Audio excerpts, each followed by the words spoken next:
हितोपदेश के मंगलाचरण, उसकी उपादेयता, विद्या के महत्व और हितोपदेश के जो 4 परिच्छेद हैं उनके विषय में हम पढ़ चुके हैं, जो प्रारंभिक 9 श्लोकों में हमने पढ़ा है।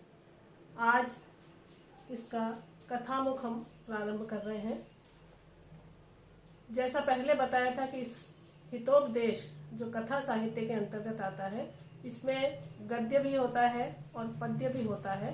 तो अभी तक हमने जो श्लोक पढ़े थे उसमें कहीं गद्य नहीं आया था, लेकिन अब जहाँ कथामुख प्रारंभ हो रहा है तो इसका प्रारंभ गद्य से हो रहा है और मैं गद्य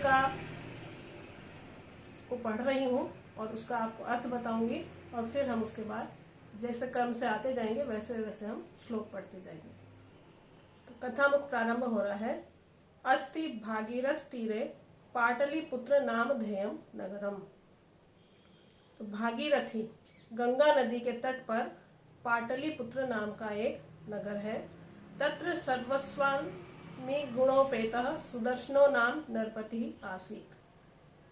तत्र वहां पर सर्वस्वामी गुणोपेतः सभी गुणों से युक्त सुदर्शन नाम का एक राजा था।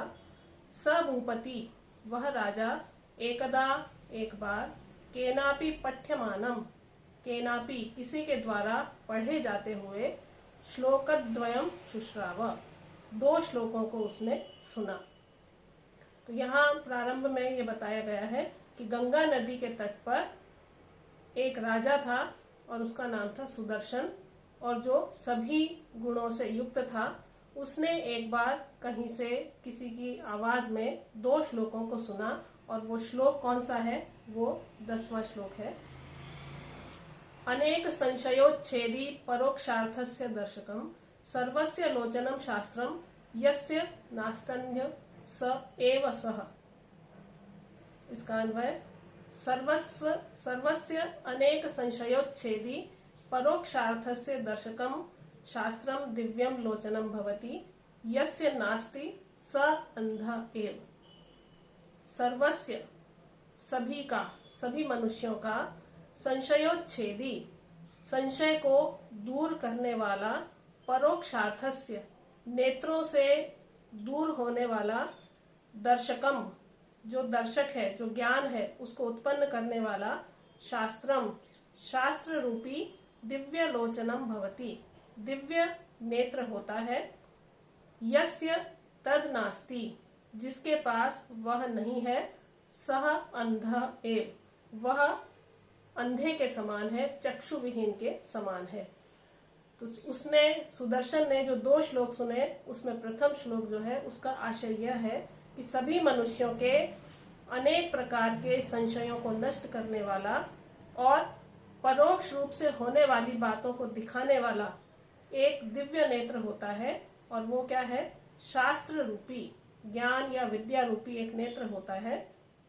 लेकिन जिस मनुष्य के पास में यह दिव्य नेत्र नहीं है, वह वस्तुतः नेत्रों के होते हुए भी अंधे के समान है, चक्षु विहीन के समान है।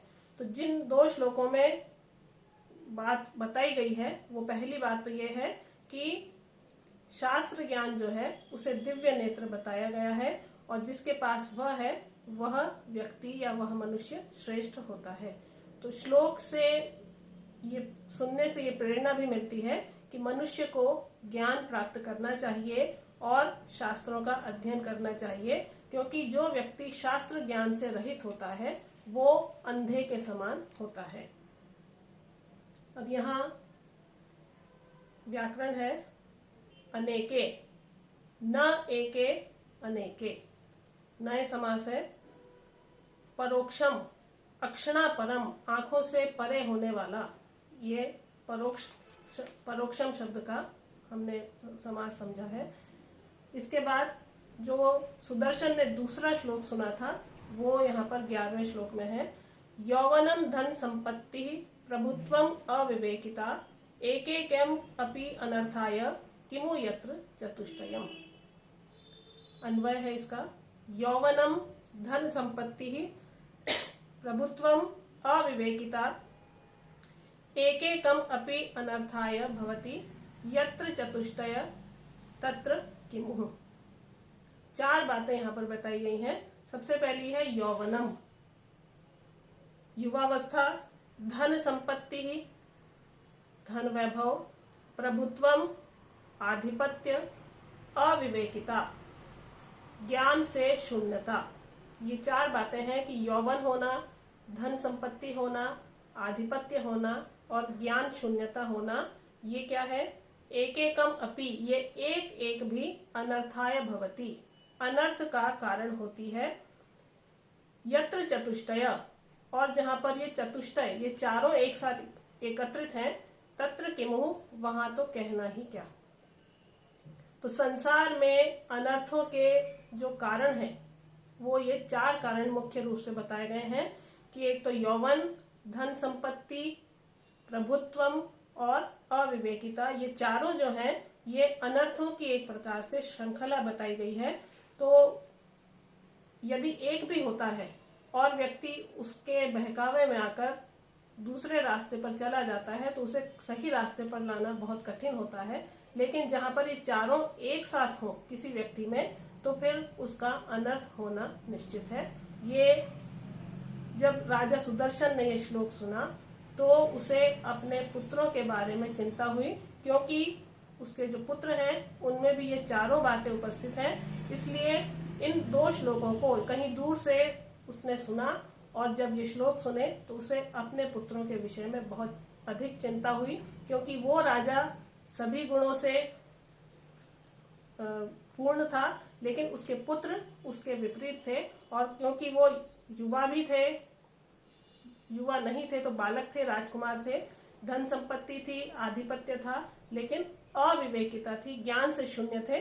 इसलिए यहाँ पर राजा को अपने पुत्रों की बहुत अधिक चिंता हुई।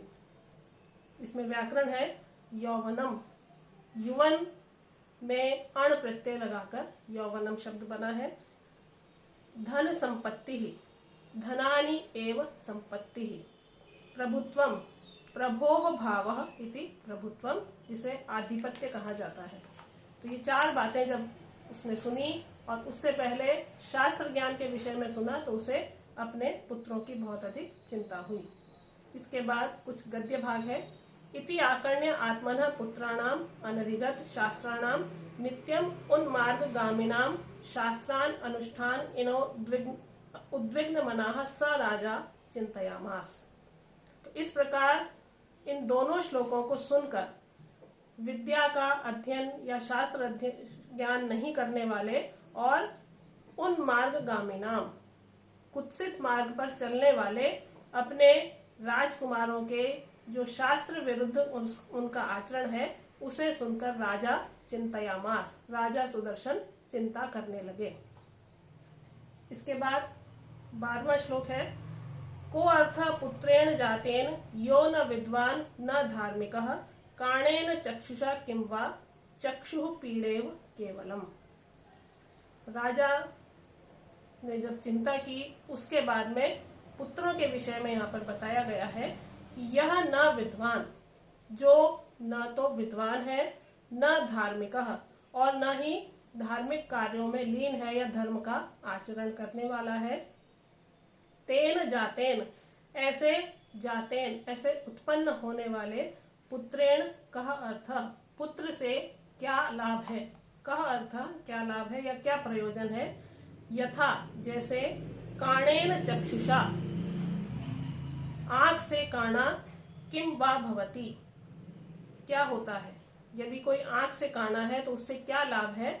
चक्षुः केवलम पीड़ा एव भवति, वह चक्षु जो काम नहीं करता है, जिससे दिखाई नहीं देता है, ऐसा चक्षु तो केवलम पीड़ा एव भवति, केवल पीड़ा देने वाला ही होता है। तो यहाँ बताया गया है कि जो पुत्र जन्म लेता है वो यदि विद्वान भी नहीं है और धार्मिक भी नहीं है, ऐसे उत्पन्न होने वाले पुत्र से क्या लाभ है, अर्थात कोई भी लाभ नहीं है। जैसे काणे नेत्र से क्या लाभ होता है, क्योंकि वह नेत्र केवल पीड़ा देने वाला होता है। तो यहाँ सुदर्शन राजा अपने पुत्रों के विषय में चिंता व्यक्त करते हुए सोच रहा है कि पुत्र ऐसा होना चाहिए जो विद्वान हो या धार्मिक हो। ऐसे पुत्र का जन्म निष्फल बताया गया है जो न तो विद्यावान हो और न धार्मिक कार्यों में संलग्न रहने वाला हो। तो यहाँ राजा की जो स्वाभाविक चिंता है उसके विषय में यहाँ पर बताया गया है। और धार्मिक शब्द जो यहाँ पर आया है उसमें धर्म शब्द से ठक प्रत्यय लगा है, धर्मम चरति इति धार्मिकः। तो 2 श्लोक राजा ने जो सुने, हमने उनका अध्ययन किया कि शास्त्र ज्ञान होना चाहिए, और जो 4 बातें अनर्थों की बताई गई हैं वो भी हमने समझी। और इसके बाद में यह बताया गया है कि पुत्र ऐसा होना चाहिए जो या तो विद्यावान हो या धार्मिक हो, अन्यथा ऐसे पुत्र न हो तो कोई लाभ नहीं है।